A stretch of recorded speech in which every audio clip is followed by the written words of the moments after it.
Hi, my name is Ryan Lane, and welcome to my review channel. So for today's movie, I will be reviewing The Holdovers, directed by Alexander Payne and starring Paul Giamatti, Dominic Sessa, and Davine Randolph.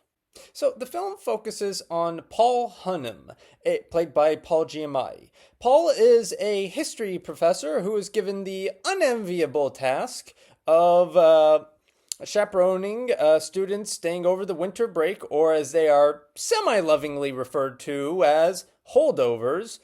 And one of these students, Angus Tully, played by Dominic Sessa, is especially not too keen on this situation. And so he appropriately, well, rather appropriately according to him, acts out against the teacher. And desperately trying to keep the peace between these two people is Mary Lamb, a head chef grieving the loss of her son to the Vietnam War. The performances are as subtle as they are spectacular. Paul Giamatti delivers an Oscar-worthy performance as Paul Hunnam, an alcoholic professor who loves his school yet hates his students, almost passionately so.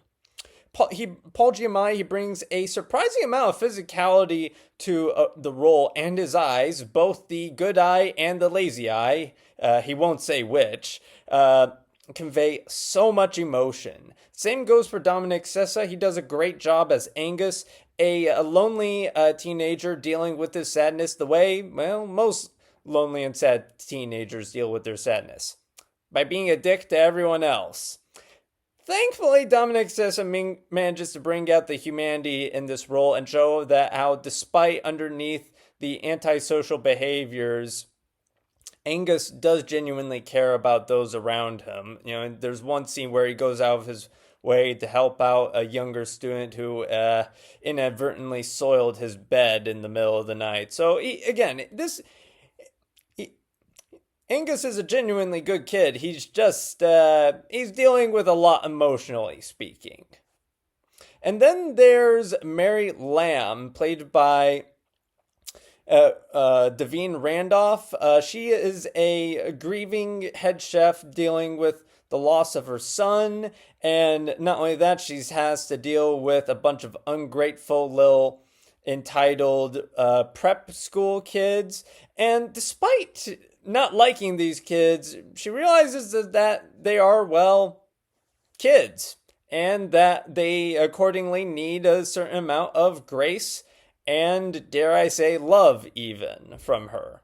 The writing is excellent and lends its actors great material to work with. The screenplay handles its themes of loss and privilege adeptly without ever feeling didactic, and it features creative setups and payoffs. The writing features unpredictable plot developments that forces the audience to reorient their feelings about any given character, and the writing lends itself to lived-in performances, with even the smallest of roles receiving memorable and hilarious dialogue. This film is so hilarious in such a subtle manner. And both Angus and Paul's backstories are unpacked in compelling fashion at a very good pace, and these backstories manage to create the closest thing cinema has to flesh and blood human beings. That's how good the writing is. The film does an amazing job recreating 70s era Boston, right down to the minute detail. Everything from the costume design to the cinematography really brings to life the 70s environment. The cinematography is relatively simple in its motion.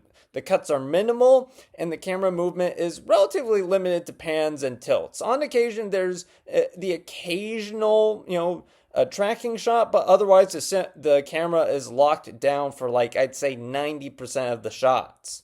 The film features wide, long shots that help to emphasize depth and help convey the loneliness of the characters, and zoom-ins are used to great effect, plus the cinematography lovingly recreates the film grain and studio logos of the era.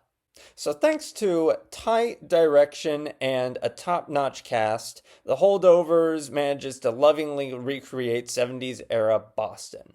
So, with all that in mind, I will be giving The Holdovers 4.5 out of 5 stars. Anyway, thank you for watching. Have a good rest of your day. If you like this review and would like to see more like it, be sure to like and subscribe and leave a comment down below.